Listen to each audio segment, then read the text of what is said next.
বন্ধুরা, আমি আজকে এখানে বানিয়েছি রুই মাছের ভাপা।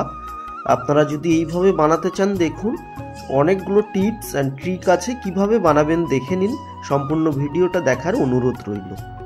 প্রথমে দেখুন, আমি এখানে 500 গ্রাম রুই মাছ নিয়েছি। মাছগুলো একটু ছোট ছোট দাকা নিয়েছি, মাঝারি সাইজের, খুব বেশি বড় নিইনি, যেহেতু আমি একটা টিফিন বক্সে করব। পুরো ভিডিওটা দেখার অনুরোধ রইল। যারা ফেসবুক থেকে দেখছেন পেজটাকে ফলো করে দেবেন, এবং যারা ইউটিউব থেকে দেখছেন চ্যানেলটাকে সাবস্ক্রাইব করে দেবেন। প্রথমে মাছের মধ্যে আমি লবণ এবং সেই সঙ্গে দেব একটু ভিনিগার। এটা কেন দিচ্ছি আপনারা বুঝতে পারবেন, ভিডিওর শেষ পর্যন্ত দেখুন। এই ভিনিগার দেওয়ার পরে তারপরে আমি এখানে জল দেব, দিয়ে 30 মিনিট আমি মাছটাকে ভিজিয়ে রেখে দেব। এইভাবে 30 মিনিট আমি মাছটাকে এখন ভিজিয়ে রেখে দেব। তারপরে একটা মশলা তৈরি করে নিতে হবে।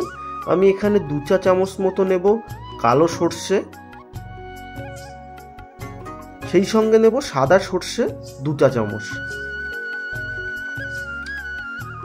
তারপরে নেব 1 চা চামচ পোস্ত,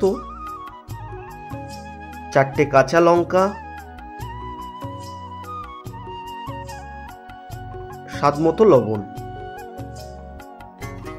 এখন ওপর থেকে দিয়ে দেব সর্ষের তেল, সামান্য একটু জল। পেস্টটা তৈরি করে নেব। দেখুন এখানে পেস্টটা তৈরি হয়ে গেছে। পেস্টটা কতটা স্মুথ পেস্ট হয়েছে বা কেমন পেস্ট করবেন দেখে নিন। ঠিক স্মুথটা দেখুন, কত সুন্দরভাবে পেস্টটা তৈরি হয়েছে। আপনারা এরকমভাবে তৈরি করে নিতে পারেন। 30 মিনিট পর মাছটাকে আমি তুলে নিয়ে ধুয়ে নিয়েছি। আপনারা অবশ্যই ধুয়ে নেবেন। তারপরে এখানে আমি মাছের মধ্যে হলুদ লাগিয়ে দেব, দিয়ে ম্যারিনেট করে নিলাম। এখানে এক্সট্রা কোনো লবণ দিলাম না, যেহেতু আগে থেকে আমি লবণ দিয়ে রেখেছিলাম। এবং তারপরে নিয়েছি আমি 100 গ্রাম টক দই। 500 গ্রাম মাছের জন্য 100 গ্রাম টক দই এনাফ। তারপরে যে পেস্টটা তৈরি করে নিয়েছি, পেস্টটা দিয়ে দেব। এই পেস্টটা দেওয়ার পরে খুব সুন্দর করে টক দই আর পেস্টটাকে আমি একটু মিশিয়ে নেব।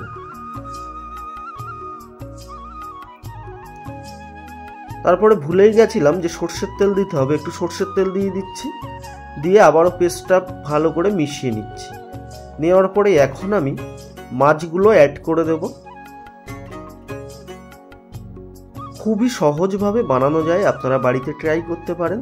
আবারও বলছি, যারা ফেসবুক থেকে দেখছেন পেজটাকে একটু ফলো করে দেবেন, যারা ইউটিউব থেকে দেখছেন অবশ্যই সাবস্ক্রাইব করে দেবেন, যারা এখনও সাবস্ক্রাইব করেননি। সমস্ত মাছগুলো ভালো করে মিশিয়ে দেওয়ার পরে উপর থেকে কাঁচা লঙ্কা, চেরা কাঁচা লঙ্কা দিয়ে দিচ্ছি। তারপরে টিফিন বক্সের ঢাকনাটা আমি এখন লাগিয়ে দেব। দেওয়ার পরে উনুনে আমি একটা কড়াই বসিয়ে দেব।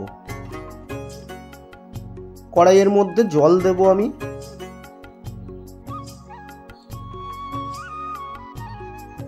তারপরে একটা স্ট্যান্ড বসিয়ে দেবো। আপনাদের কাছে যদি স্ট্যান্ড না থাকে তাহলে আপনারা একটা বাটি বসিয়ে দিতে পারেন। লক্ষ্য রাখবেন যে টিফিন বক্সটা যখন বসাবেন, টিফিন বক্সটা খুব যাতে ডুবে না যায়। টিফিন বক্সের তলাতে জলটা টাচ করলেই হলো। তারপরে একটা ঢাকনা চাপা দিয়ে দিন এইভাবে, দিয়ে 20 থেকে 25 মিনিট ভালো করে জাল করে নিন বা উনুনটা জ্বালিয়ে নিন। তারপরে 25 মিনিট পর নামিয়ে নিন, নিয়ে ঠান্ডা হওয়ার অপেক্ষা করুন। একটু ঠান্ডা হয়ে গেলে টিফিন বক্সটা খুলছি। দেখুন